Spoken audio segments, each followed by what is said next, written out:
Good evening and welcome to City Pulse. Earlier this year, robotic-assisted surgery was introduced at the Gibraltar Health Authority. The technology allows for greater precision and flexibility during procedures, but how does it actually work and what problems qualify for it? Are there any downsides? Dr. Andrew Gordon is the consultant surgeon heading the project. He joins us soon to explain everything, and as if that wasn't enough, he'll be joined by Paul Buxton. Paul is the patient of the landmark robotic surgery carried out in Gibraltar from London. Jaylin, Eric, Rosalina, that's pretty exciting. I'm looking forward to having them in. No? We were speaking pre-show, and it was kind of like jaws on the floor, a lot of it. No? Like, incredible. It's kind of wild. Incredible. Crazy. So the experts will tell us more. Last week, though, fuel was kind of like the word on everyone's lips. What have you made of the news? The news that duty on fuel is to be set at 14 pence per litre. That is a 50% reduction from the original proposed rate. The government says this is in response to wider geopolitical developments that have contributed to rising fuel prices. Things are so expensive today. Yeah. It's amazingly expensive. I mean, I've just come back from the UK, and it's Kathy and myself, and we couldn't have a simple meal for less than £50. Mm-hmm. It's ridiculous. It's so expensive, and most of it is down to fuel. The government say that what they're doing is they're trying to protect the customer and the businesses as well. Absolutely. I mean, see, I think that when we think of fuel, we think just, filling up your tank, and we don't notice that it affects all areas of our life because things get moved around the world using fuel. Yeah. So inadvertently, prices do go up. But I mean, it's quite promising because it's a peace of mind. Eating out in Gib is quite expensive. Eating out in Gib, it is. And we cannot compete with our neighbours out there. Pues mira, if aquí me va a costar £20, y me va a costar 10, pues... Bueno, pero de toda la vida we've had Spanish people coming across the border this way so as to take advantage of the cheaper fuel. Exactly. This is now happening across Europe, and I know that, for example, in Slovenia have just become the first EU country to introduce fuel rationing. Oh, interesting. Which sounds quite dystopian, but that's where they're at now.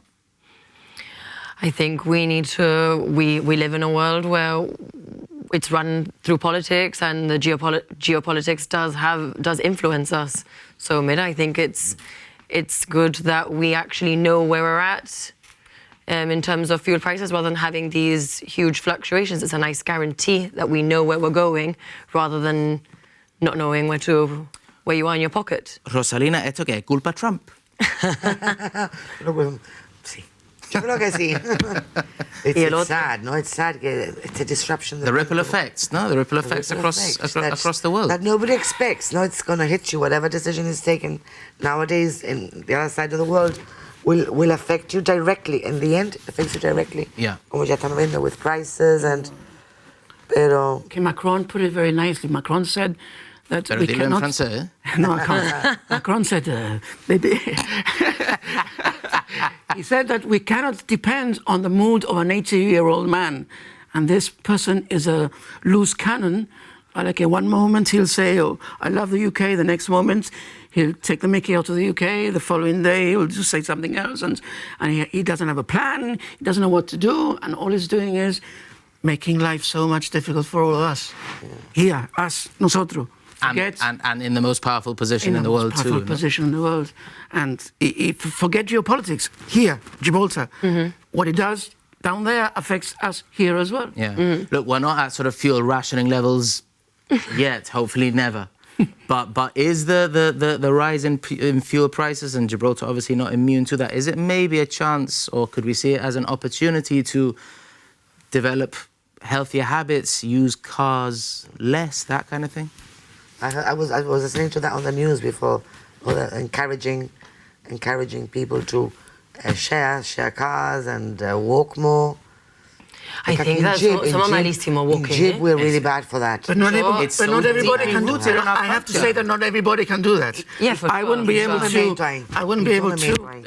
to go out up, you could say, El Castillo, no? For example, if I didn't have my car, and there are lots of people who depend on their vehicle, no? Y después dices, bueno, mira, we buy electric, pero how do you charge an electric car the fuel, when you plug it in, is still going to be more expensive because the generator is a fuel generator. It's not a battery generator. Okay. Yeah.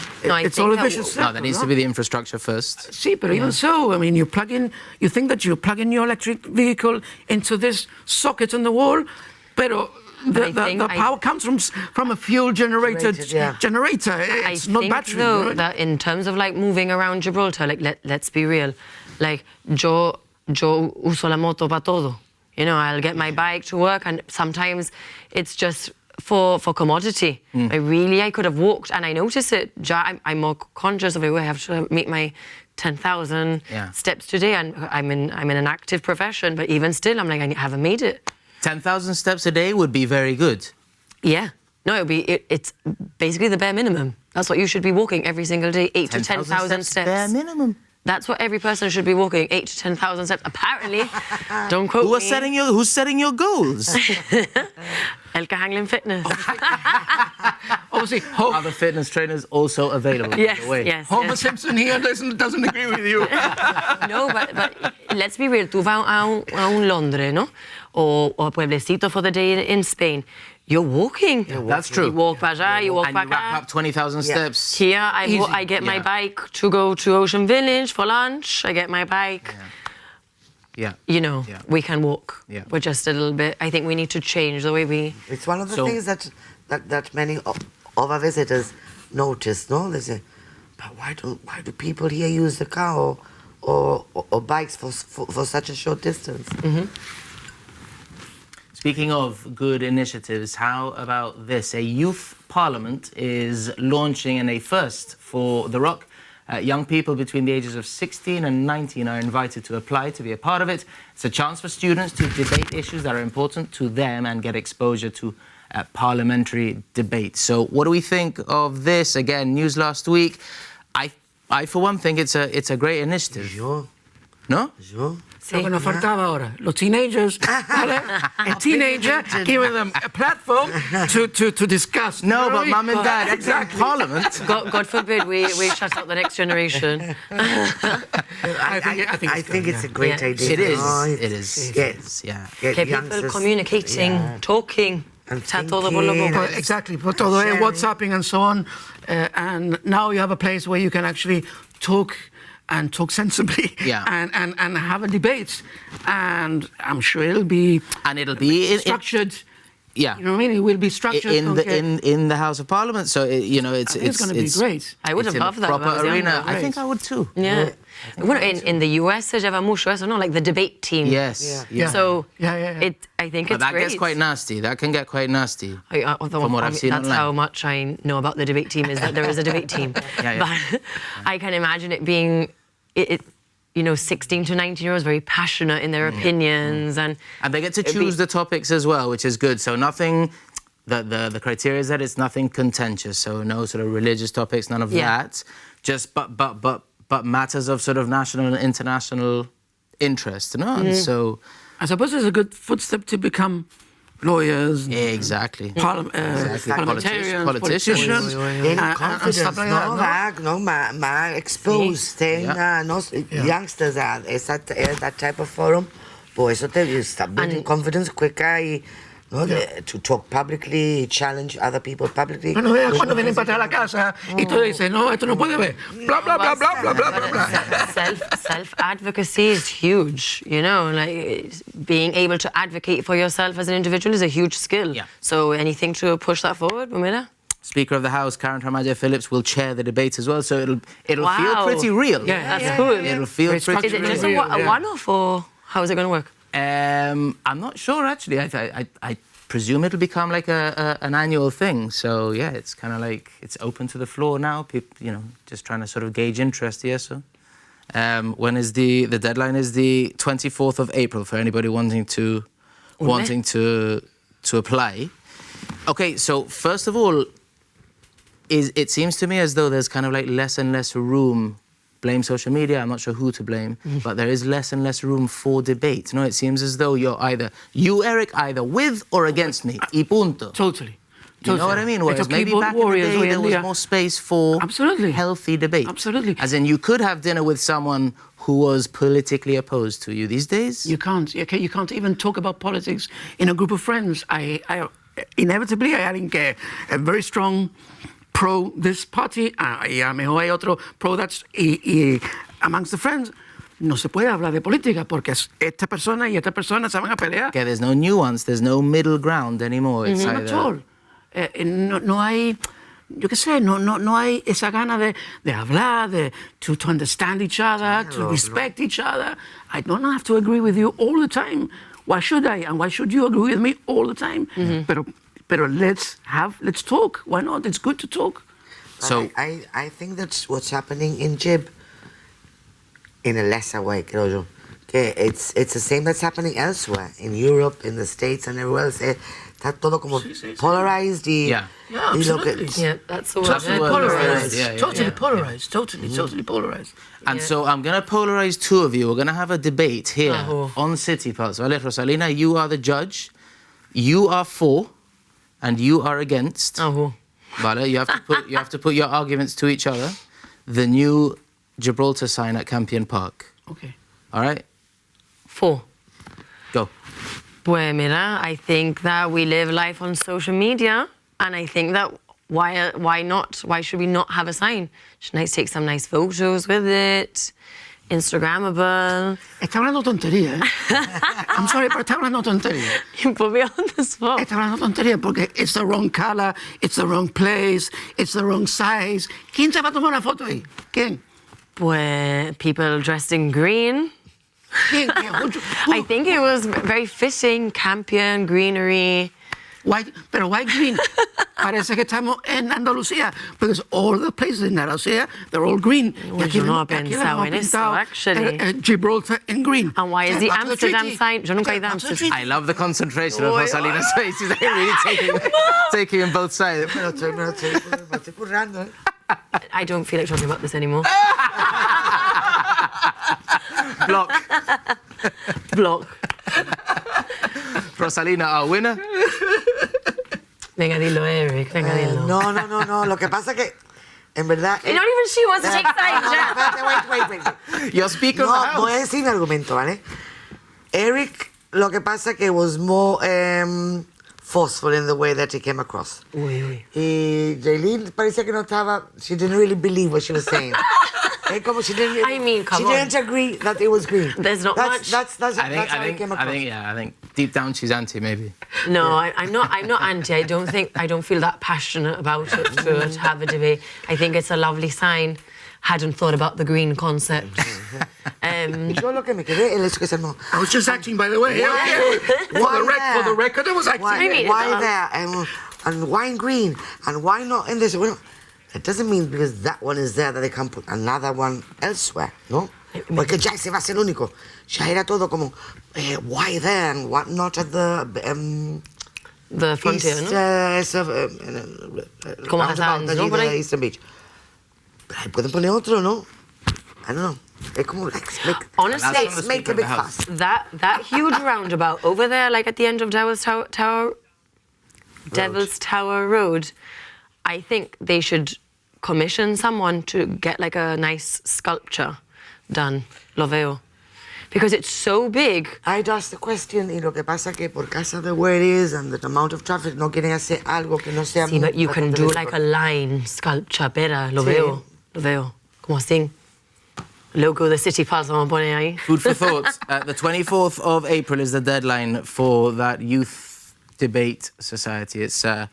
It's a good one. We like it. Time to fly the nest. Now, in recent weeks, we've been to Brazil, we've been to the United States. So this time, we're heading east to Asia.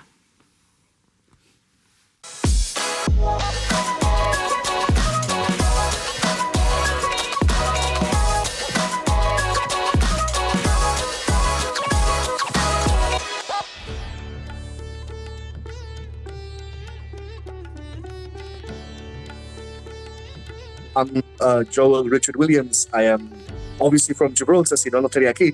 And I live in India at the moment in the state of Kerala. It's at the southern tip of India. but soon I'm going to be relocating to a different area. So that's going to be a rather interesting story whenever I get a chance to tell it. So basically, I'm a football coach. I'm also a TV sports commentator. I do football games, I do cricket games, tennis games, whenever there is something popping up in the sports circle in India, I also do that. But I'm a football coach, and I also am starting my own limited company here in India. So there's a lot of things that I'm currently doing at the same time. So I've got a lot going on in my plate. 10 years ago, 2016 actually, the football panorama in Gibraltar was just starting. We were just, entering UEFA, FIFA, all that kind of stuff. So it was still relatively new. And I was working as a head coach for one of the teams there, Bruno's Magpies in the second division.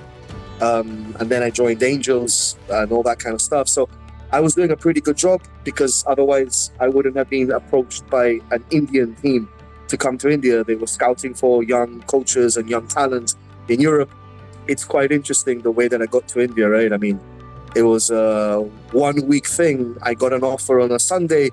I accepted it on the Monday, and on the Friday I was traveling to London to do my visa. And I left my job, left my house, left everything. And I just said, screw it, I don't want to be 10 years down the line. What if I had not done this? I just thought to myself, well, if it fails, it fails. And if it doesn't fail, then I got a story to tell. And even if I fail, I still have a story to tell. It's like a complete different world, mate. And so at first it was a bit weird to see people eating with their hands, to see people doing this, doing that. But then gradually, I always say, and I always quote this verse from the Bible, when Paul said, to Jews I was a Jew, to Romans I was a Roman, to Greeks I was a Greek. Well, pretty much you have to adapt. So to Indians, I'm an Indian. To Gibraltarians, soy Janito. And, to whoever else, I am that. So adapting was the main thing. And either you adapt or you fail. And yeah, llevo aquí ya 10 años en plan con que I guess I've adapted relatively well, I hope. Los polvorones en diciembre y enero, los mantecaos que hacía mi abuela, en plan jamón serrano, man, la tortilla patata. There are a lot of things that obviously you don't get here in India because you just can't. Pero en plan, the other day, out of the blue, like a week ago, fui al hypermarket aquí y por la cara me encuentro que hay vinto y digo, Quillo, vinto, no puede ser, bro. Y me quedé todo cogido, digo, Quillo, I haven't smiled like this in ages, en plan, vinto, man. Oh my God. Okay, it's things like that, right, that you see occasionally sometimes. Y te queda todo cogido y se quedó. Home, right? Gibraltar is always home for me. I was a technical director for a team in 2017-18, and that team had finished like second bottom in the first division of India, like the Premier League of India. And when I took over, with the lowest budget in the whole of the Indian football ecosystem, and we won the league with that team. For me, the biggest highlight, apart from obviously the professional side of things, is Nagaland, man. A lot of people might not know about Nagaland, and this is actually a really important part of my life. It's just a beautiful part, man. The people there are amazing, and to be somehow involved in the football development over there, and the culture and the community. Yeah, just I hope everyone is doing good, and just try and keep in contact. I know I'm not very good at keeping in contact with people, but still, I'm here, I'm alive. I still am alive, even though, ironically enough, people in El Murga, which I know doesn't exist anymore, but in El Murga, because that was the bar we always used to go after the games, right? So in El Murga, todo el mundo. Joel va a durar 2 meses en India, 3 meses. They were putting bets, okay, mate? Bets. They all failed, man. So I just want to say thank you.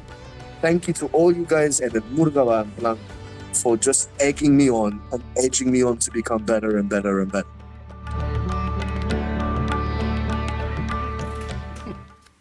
Nice one, Joe Williams, living the life out in India. Speaking of getting better and better, aren't we glad that there is now finally a Business Excellence Awards? I think it's kind of like overdue, no? This kind of thing. Yeah, I suppose so, yeah. I mean, sports has the Sports Awards, like we all have the police have the police awards. Even Bayside and Westside have their own awards to make, no? I think it's a really good idea. It's the first of its kind. It was launched earlier this month. Awards to be televised live on GBC July the 1st down at the Sunborn Hotel. What do you guys make of it? I think it's super good. The more that we can, the more that we can give people recognition and motivate them in whatever they're doing, I think the better.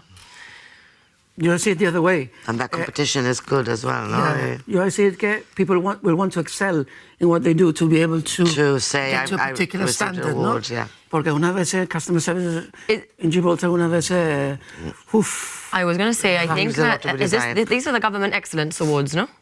The Gib Yellow Business Excellence Awards. I'm not sure if it's the same thing. Probably is. Well, I think it's great because I think government departments, a lot of them sometimes get a bit of bad taste on social media, and what we don't realise that there are a lot of people who work really, really hard in government departments. So maybe if it's gonna, I don't think this is about this. This is the two separate awards here.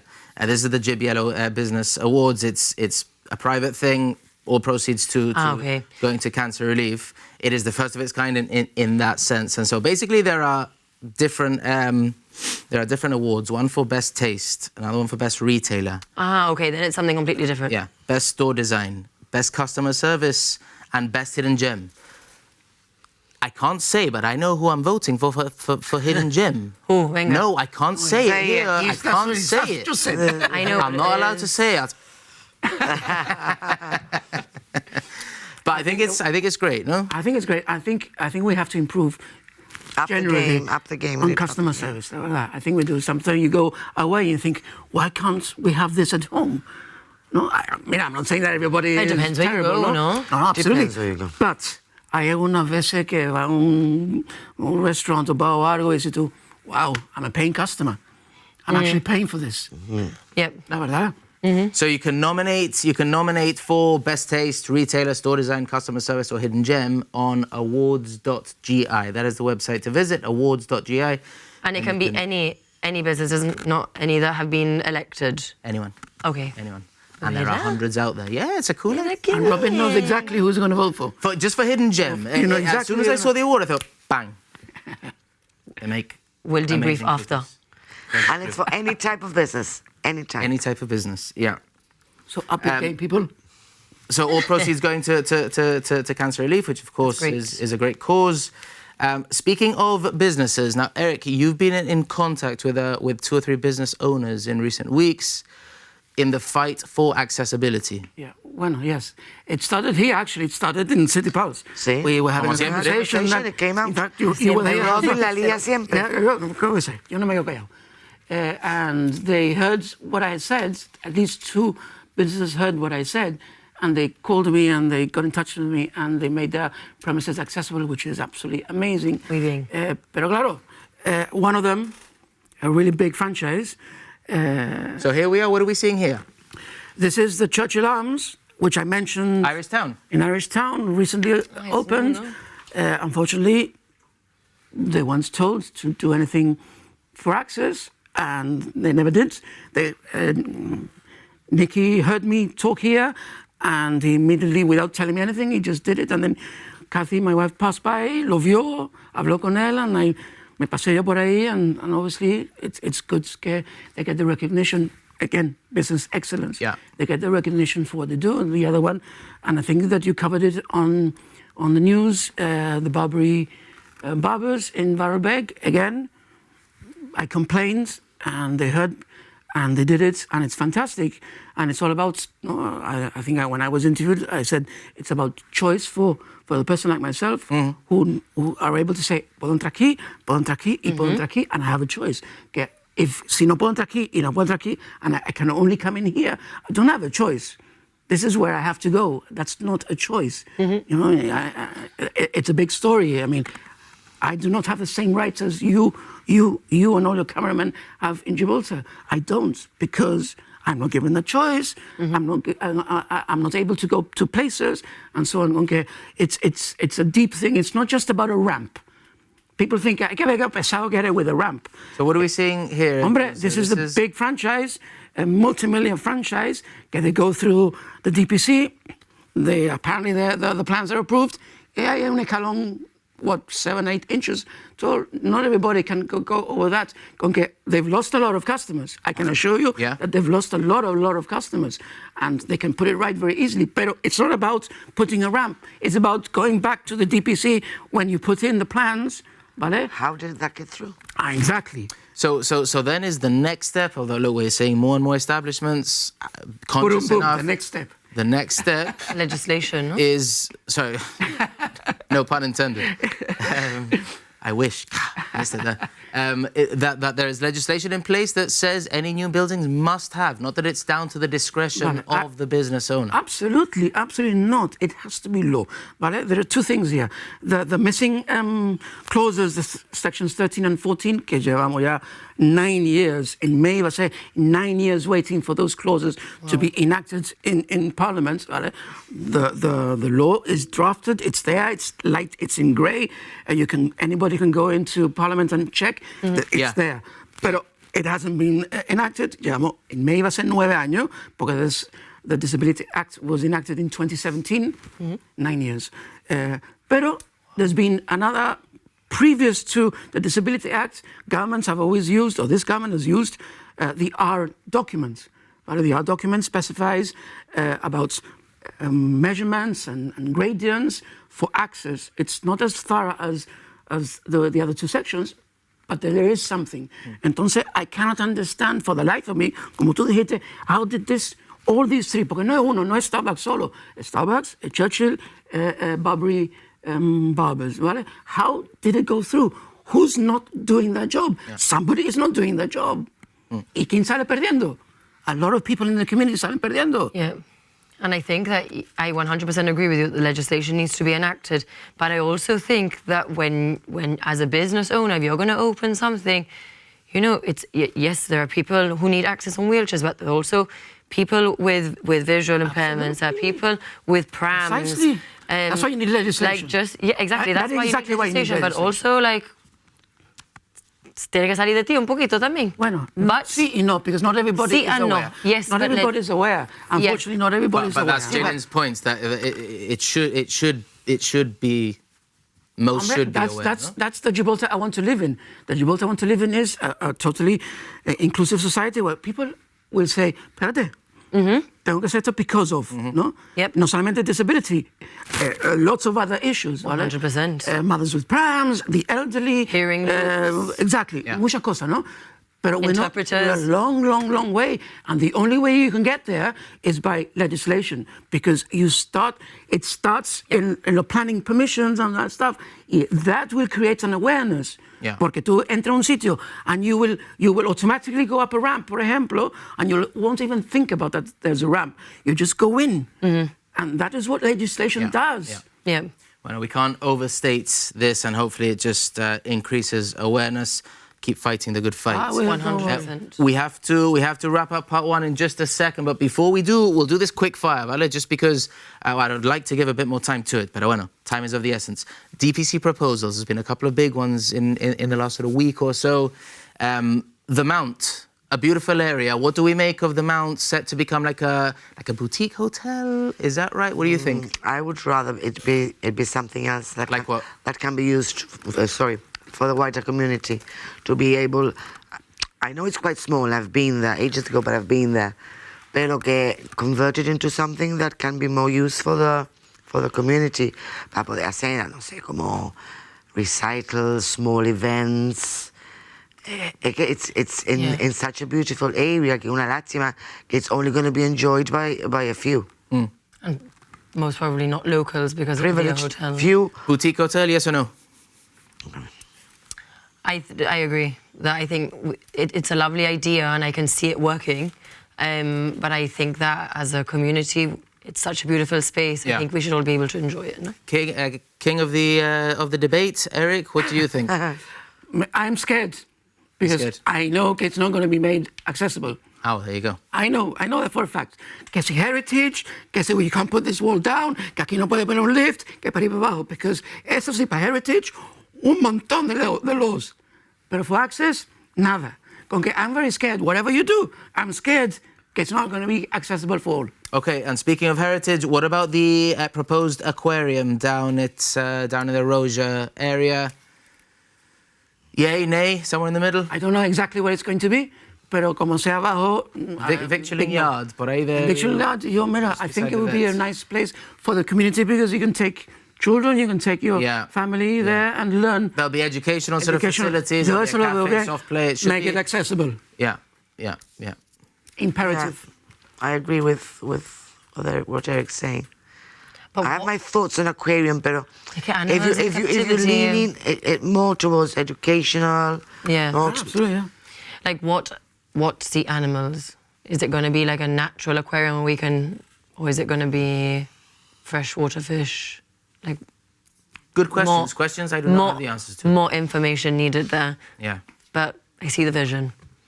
Good stuff. Right, time for a quick break. When we return, we're talking robotic-assisted surgery. It might sound like science fiction, but here on The Rock, it is very much a reality. Stay with us.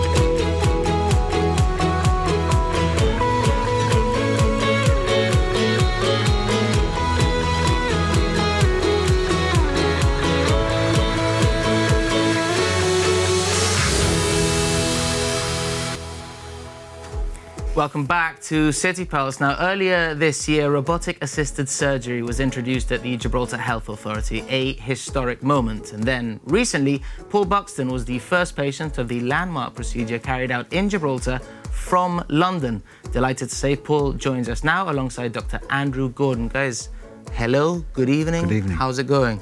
Hi. Fantastic. Paul, we'll start with you. As for the here and now, how are you feeling today? I feel great. Absolutely amazing. Good. Yeah. Okay, that's a good starting point. Yeah. Andrew, what on earth is robotic surgery? Not to be confused with telesurgery. We'll get onto that. We'll get onto that, yeah. Thank you very much for having me on the show. It's a great pleasure. What is robotic surgery? So, it's been a... You were about to say I don't know. I thought, oh my God, that's not a good start, eh? If I don't know, there's a problem now. Starting to worry me now. I should say from the Gibraltar angle, it's been a whirlwind 18 months and a fantastic journey. It's a monumental team effort, is what it is from our side. And I really should say that from the charity partners who supported us from the drop of a hat, our Minister and Director General, our IT and legal teams who have worked tirelessly for this, and the surgeons and nurses on the ground to implement it safely and successfully. Personally, as I've been saying, this is our community, so actually it's a great privilege to be part of such a groundbreaking project, which ultimately is improving significantly on the care that we're delivering to patients over the coming decades.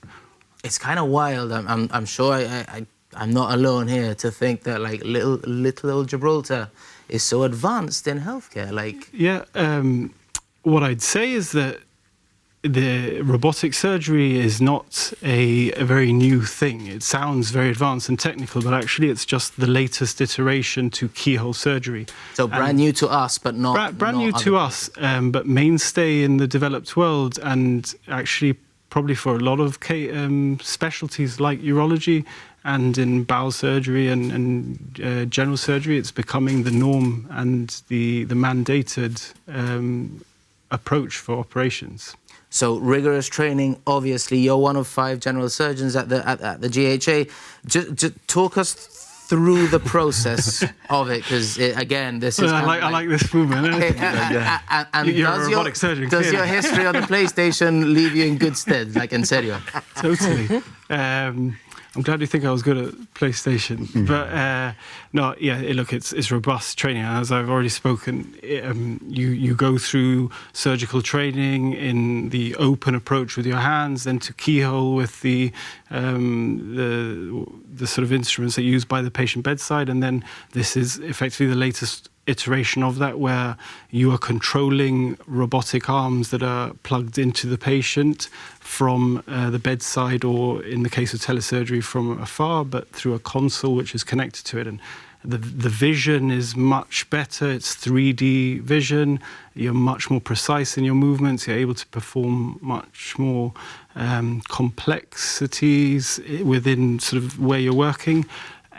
For much longer periods as well. For much longer periods, because you're in a more comfortable position, and actually, if there's a problem, you can sort of stop, take a breather, get the right equipment, and everything remains in place and in a safe position. So it's safer for the patients ultimately, and we see that patients have better outcomes and ultimately are returning to work and their activities of daily living quicker for it.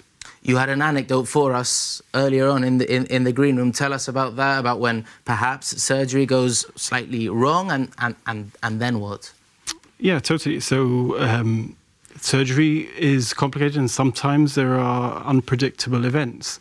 And in those cases, whereas in traditional surgery, you're sort of stuck to the patient and making sure everything's under control and holding the position, sometimes which is quite uncomfortable, whilst everybody's preparing for that, say if there's a bit of bleeding or whatever.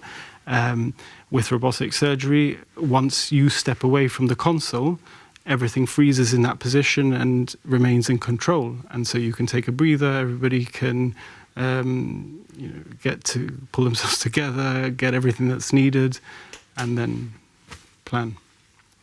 And that's just one safety feature. Again, I'm probably biased, but the closer you get to this technology, the more you realise the level of engineering and intelligence that's gone into every bit of the design. It's just fascinating. So, Paul, tell us your story. Most will know Paul Buxton's story, not because it's been local news, but international news too. I've become very popular. You have become very popular. And apparently it was all over Germany on Sunday. Oh, really? It was all in the newspapers. Oh, People right. were sending me Seriously? I got all it was in all the major newspapers. How have you taken to all that? The stardom. It's been difficult. It's been great, to be honest with you. It's been really, really good, because it's such an interesting subject, isn't it? It is. And so many people are interested. It's been great. I really sort of. So tell us your story. You were diagnosed with prostate cancer in January? January the 5th, yeah. January the 5th. So that is the starting point. That was the starting. And then what happens? So I was diagnosed on the 5th, and on the 9th of January, I got a phone call from the London clinic, in London, obviously, and spoke to a Prokar Dasgupta, who's the surgeon who carried out the surgery. One of the world leaders, no, in urology? Yeah, well, I checked up on him straight away, obviously, and yeah, he really, really is. He's written books about all this. I think he pioneered all this type of surgery, didn't he? So I knew from day one I was in good hands. And he explained the surgery to me, because I think it's like Andrew said, I think the surgery itself is fairly standard, isn't it? But obviously mine had this little twist attached, didn't it? That it was going to be actually carried out while he was in London. So he explained it all to me, gave me a week to think about it, and he called me back on the following Friday. And did you actually need a week? I didn't really. I was pretty sure I was done. But the time he put the phone down and said, I'm going to get back, I was sorted, because he explained it all so nicely to me and so well. And I thought, this is brilliant. This is the way forward, isn't it? When he said, I'll give you a week, were you tempted to say, actually, it's a yes? Well, I'd already made my mind up, really. And my partner, Lucia, and my son, Luke, they were in the room with me. I had the consultation with him. So obviously they heard everything that I heard at the same time, and they were both giving it the thumbs up sort of thing straight away. So obviously we put the phone down, had a little chat with them, and we said, yeah, this is the way to go. And not only that, you're giving something back to your community in Gibraltar. I've lived there for 40 years now and loved every minute of it. And I'm really proud that I did this. Proudly adopted caleteño, vecino. That's why I'm so happy to talk about it, you know, and go on all the different media shows. It's a great story. And so then what? So then you're liaising with Dr. Dasgupta. I had two calls with Dr. Dasgupta, that's all. I had the initial consultation, then the follow-up the following Friday, 2 conversations, and that was it. And so then, and I've said on many channels, you know, I spoke to this guy twice, and he knows me inside out. Yeah. So then, day of procedure. Talk to us. You wake up nervous? No, not really. I was pretty cool with it. I'd already had surgeries done in the past anyway, so I sort of knew the procedure. I'd only had small stuff, you know, hernias, and I think I had appendicitis. All done in Gibraltar, by the way. So I sort of knew the procedures for going into hospital. So that didn't really bother me. I'm not very squeamish anyway. No, I was more excited than nervous, I think. Really? Honestly, I was really looking forward to getting it. And obviously, being diagnosed with cancer, you want things to move along as quickly as possible as well. So this was the perfect scenario for me. And all the dates just fell into place, really. So having been operated in the past, was there anything different for you, the patient, as in the experience? Well, obviously the build-up and everything. You're on the general all the build-up, yeah, I'm just asleep at night. But all the build-up's exactly the same, isn't it? You see, you know, the surgeons come to meet me before, told me what was going to happen to me. Then I meet the anaesthetists. They tell you all exactly the same stuff again, what's going to happen to me.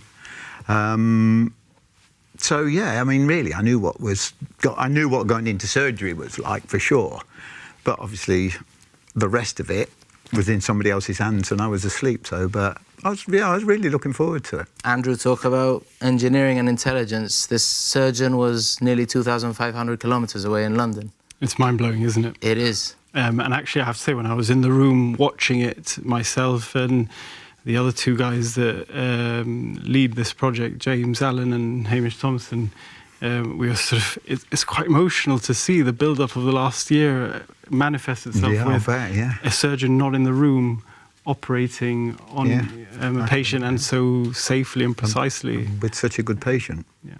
I think I'd have to say he kept very quiet. There's a reason for that. So Andrew, just talk us. I mean, treat us like 5-year-olds here. What are we seeing here? This is. This is a company video, but effectively all robotic systems are fairly similar in that they have what's called the patient cart, where you see these instruments plugged into the patient or fixed into the patient, the console where the surgeon works and operates what are effectively joysticks and has the vision through the camera, and then it's all controlled centrally via a mainframe sort of computer system that coordinates all of it.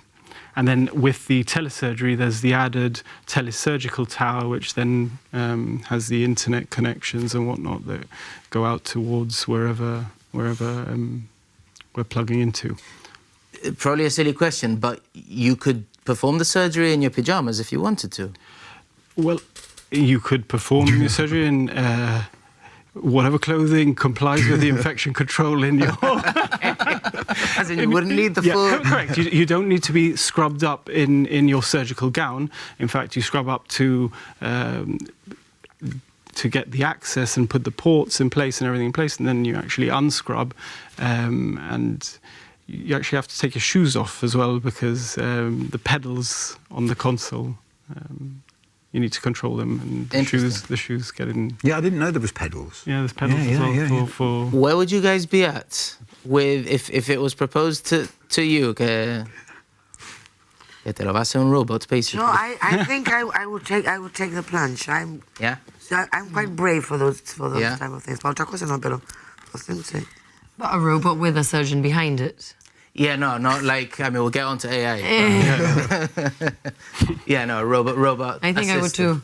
I would too. Eric? I think it's the way forward, no? Can you do you personalize the machine to your movements? Not to your movements, but actually the ergonomics of the machine on your login change to your height and your preferences. Your sort of profile, yeah. Like a car seat. You are a car seat. Car seat, and then you can also change, again, this is one of the things that is quite mind-blowing, but you can change the scaling of the movement. So I can change it so this movement means either this much in a patient or this much.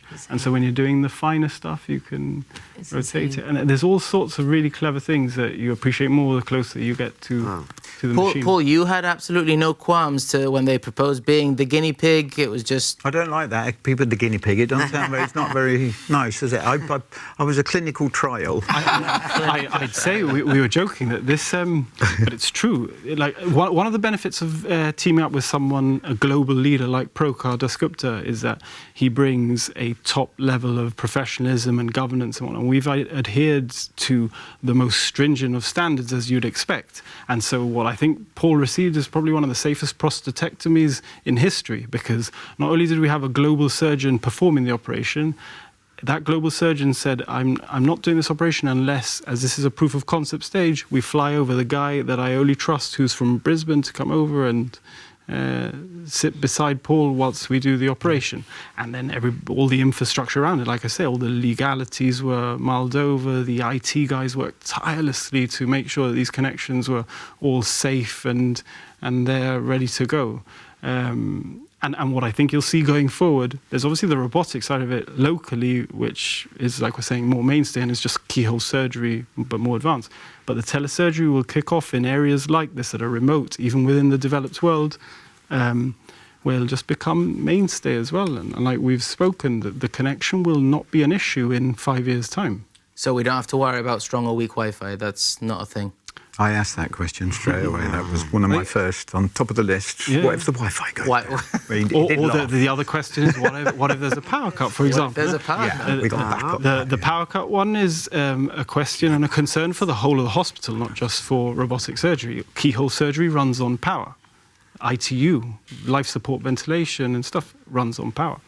The connection is a different thing, but like I said, with 4, 5, 6G rolling out and global experts opining that this is going to be effectively like electricity in the room, a standard given in any operating theatre you walk into, I think more and more it'll become... That is the future? That is the consensus in the meetings that we've been to, which are leading the way in this technology. The consensus is very much that from the top guys, as I was saying.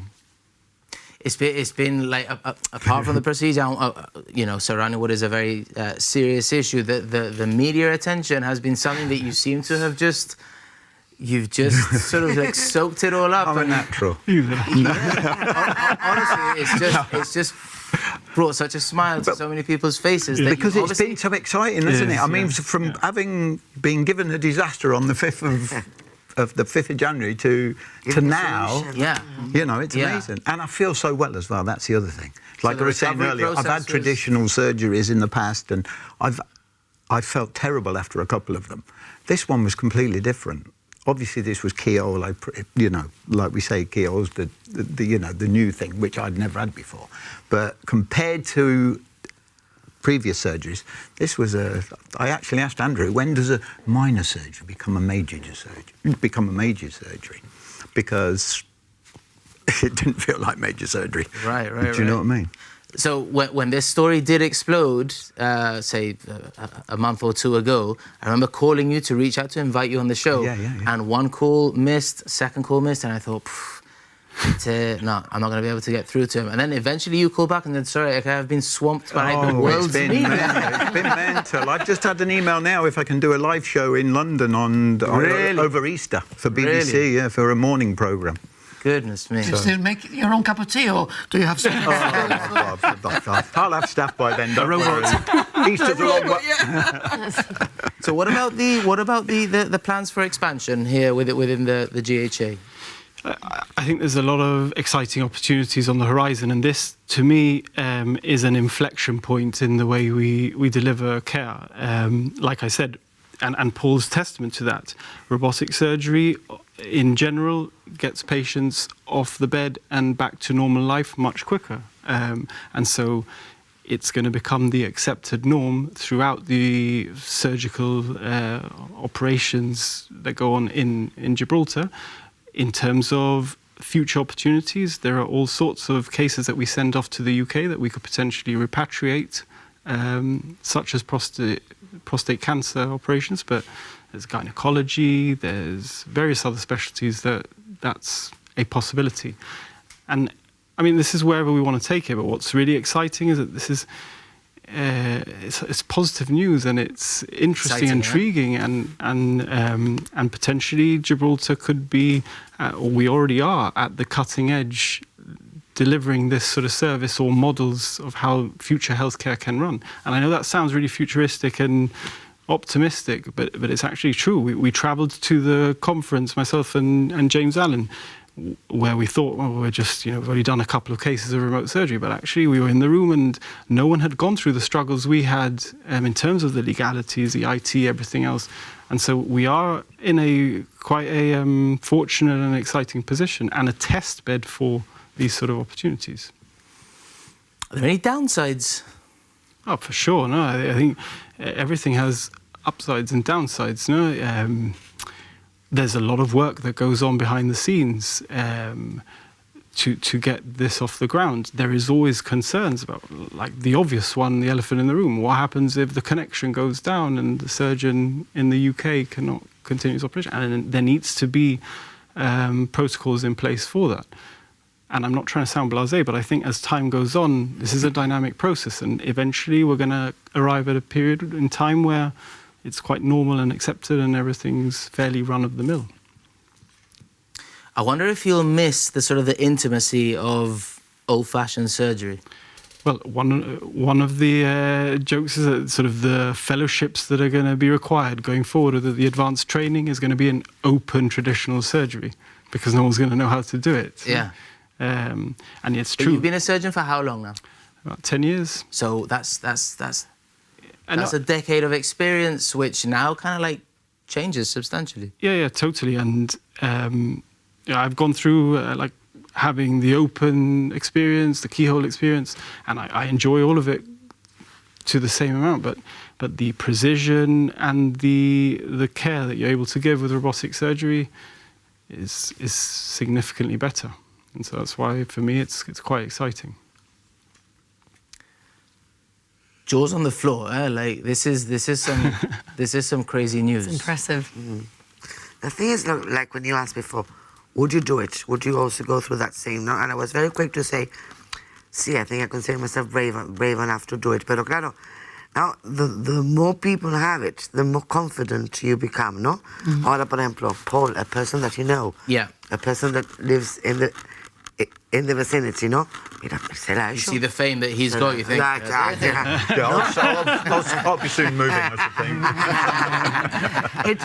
It gives people confidence, no? De decir, mira, why not? Mira, no le pasó nada, porque no me voy a hacer yo, no? So it does help, no? Now, having somebody from the community who's gone through this and is so well, and is enjoying it so much. So, yeah. I think it's more about the surgeon behind the machine, no? The other thing as well, what I did, I got back to the cancer charity here, the prostate cancer.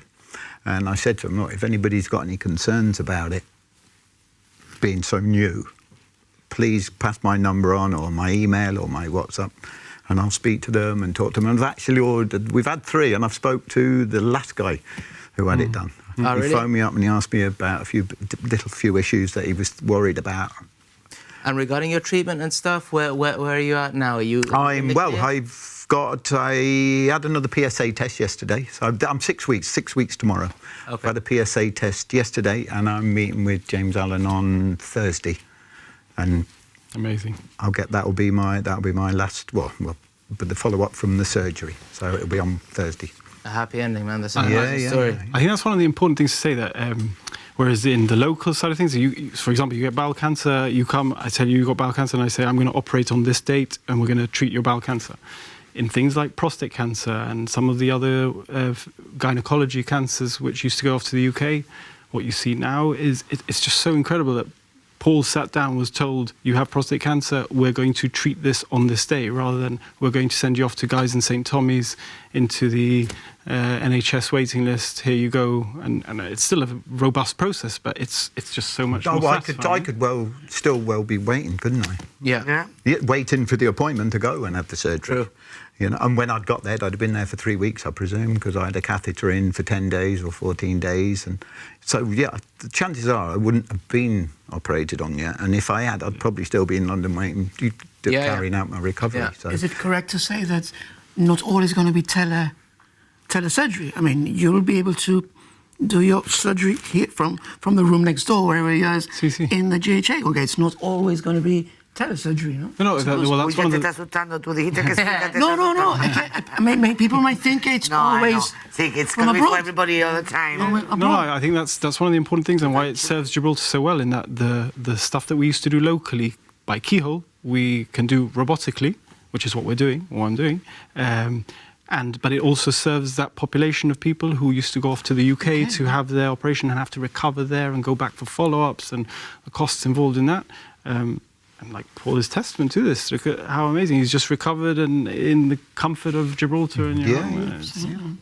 It's a much better patient experience. The conversation is becoming more and more futuristic. We started off with robotic assisted, then we ended up with telesurgery. Now we're talking AI. Well, we've discussed AI on this very sofa before. And depending on the aspect of life, people are either optimistic or pessimistic. But I think where there is just blanket optimism is in regards to health. Like, AI will be a huge help in healthcare, won't it? Please tell me. Yes. You'll be able to live to 150. No, I think, like in every industry, it's about leveraging AI in a sensible way. And in healthcare, obviously, the stakes are slightly higher, so we've got to be a lot cleverer and a lot more careful about how we do it. And there's some reservations about it. But for sure, AI, especially, globally, healthcare provision is in a very challenging time, not just in Gibraltar, but throughout the world. And so leveraging technology such as robotics and thinking in new ways how to deliver healthcare is of paramount importance. And this is one example of that. But yes, it is a bit sort of scary to think that a robot will be doing your operation by itself. So give us an idea, like what sort of things might it be able to assist us with in, say, 5, 10, 15 years? I mean, you haven't got the what's it called, the crystal globe here, but... No, of course. But what we're seeing already in all parts of the world, any of the mundane day-to-day tasks can be taken over by simple computing and what we call AI. Even reading simple X-rays or certain decision trees that are quite obvious, and you don't really need a doctor or a nurse to tell you. If I've got blood here, go see this, and spotting cancers early, that kind of thing. Yeah, I think so. Even in digital pathology, so sending off a biopsy and it reading itself rather than having someone else a person looking through the microscope. And even in particular with robotics, there's AI in that now they're trialing a superimposed vision. So I see inside the body through the console, but there's a superimposed vision of that specific patient's anatomy and blood vessels and important structures, and warning me if I'm going too close or whatnot. Yep. And you're just being professional because you're a surgeon with 10 years experience, but really in there you're mind blown. It's mind blowing. I'm a little boy inside thinking this is so cool. Yeah. Just before we go, Paul, you mentioned them earlier, but it's thanks to the help of the Consumer Trust and other groups. Prostate Cancer. They reached out to me straight away. Joe Holiday phoned me up. Yeah. Yep. Gave me his personal number. He said, Paul, you got any issues? Give me a call. He said, we're here for you. They put me on the WhatsApp group. I'm on the group, and I think they have a meeting once every 3 months or something. So I'm going to go along to the first meeting and have a little chat with everybody and meet them all. Good stuff, guys. I wish we had another half hour. Could we not just give a bit of awareness out there and tell the lads to go out and get checked? Because I had no symptoms at all. I went to see the doctor about a completely unrelated issue, and I can't remember whether it was my idea or the doctor's idea that I had a PSA test. Otherwise, I'd have never have known. And so, as from what age is it sort of? I think advised that because there's no screening program, is there? And I think they are campaigning to get, like ladies have breast cancer, breast screening and stuff. But there's nothing out there for men. So it's really up to the individual at the minute. And I say, get out there, lads, because I wrote a little something down before I came. I was wandering around the house wondering, and I just put, it's better to know you haven't got it than wait until you have. And it's true, isn't it? So just get out there, Go and get it. It's a blood test. And that is a perfect note to finish. It is. Thank you, Paul. Thank you, Andrew. Thank you to the rest of the sofa. It's been a pleasure. Unfortunately, that's all we've got time for tonight. Hope you enjoyed the show. Next week is Bank Holiday Monday. Con que olvida, City Pulse Flatlines until the following Monday. Take care. Good night.